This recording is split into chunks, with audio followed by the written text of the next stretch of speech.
Hello everyone and welcome to my channel. And today I'll be reading an AU story of Neuvillette, ex-listener. So let's get into it. He was against that marriage from the start. He didn't want to marry if it wasn't for love. And he didn't know you. He didn't love you. He didn't want any of this. It felt cruel, not only to himself, but to you too. He was forced into a marriage with you due to political tensions between your families, and you felt like you had no other choice for the people and to prevent any other upcoming conflict. He didn't want this, but when he met you, he had a feeling that you were a kind person, although your eyes seemed very sad. I apologize you had to do this. I promise, if there was anything else, we would not have been doing this ourselves. I know that, you say, frowning as you clutched your own cup, drinking from it like it was poison. But Neuvillette stayed calm all the same, looking into your eyes. I hope you did not hate me or my family for what we did, or your own. I hope that one day you can be free to pursue your own life and your own love, away from me, and away from all of this. You smiled softly at that, looking at him. Well, I didn't think you would be so kind. So thank you, Neuvillette. You truly are more gentle than I imagined. Neither of us wanted this, so there is no one to blame. Don't feel like you have to be responsible.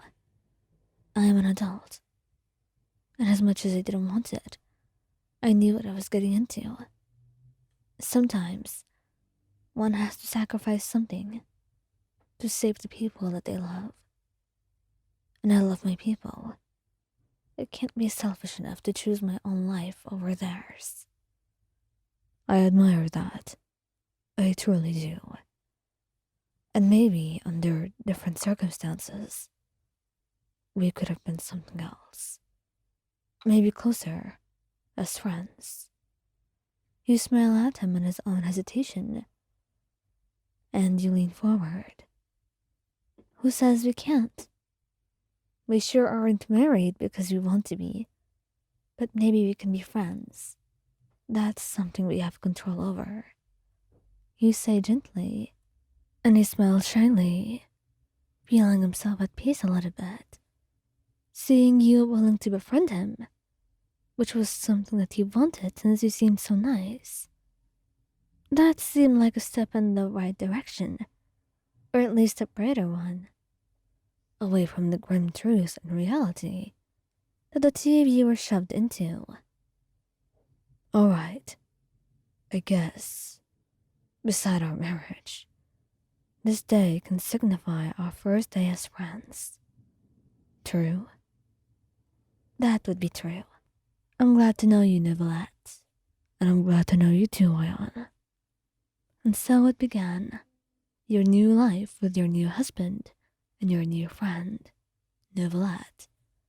At first you were rather afraid. It all seemed so sudden.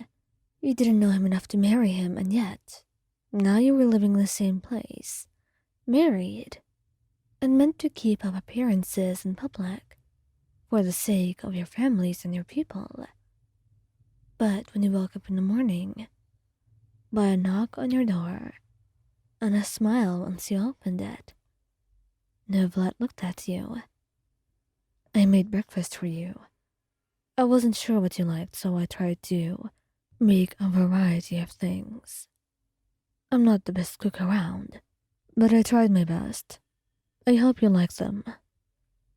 Oh, Neuvillette, you really didn't have to do all of this. I promise. You say shyly, smiling.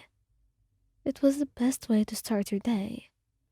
And little did you know there would be many gestures that he made that would make your life so much better in turn. He was amazing as a person, someone that you couldn't imagine actually existed. He was kind, loving, and caring in every way.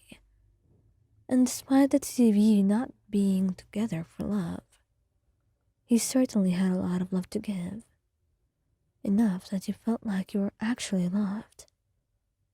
And maybe that's when you began to fall too far to realize just how deep in you were getting. But he too began to fall for your smiles and your laughter, for the way that you were, the way that you could make his heart beat. It was strange that he found you so irresistible, that he was unable to do anything about it. But the day that you actually talked to each other was a day that changed your life forever. Moyon, he said. It was 3 months after the two of you married. 3 months of staying with one another in the same house, knowing each other so well you may be the other's closest friend. And that's when Neuvillette held your hand as you looked at him. What is it, Neuvy? What do you want to tell me?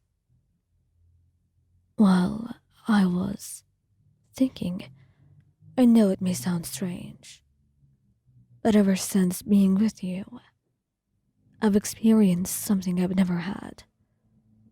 I have feelings for you, Ion. I know we're already married, and maybe there's not a lot that I want to ask of you. But I want us to date, like a normal couple.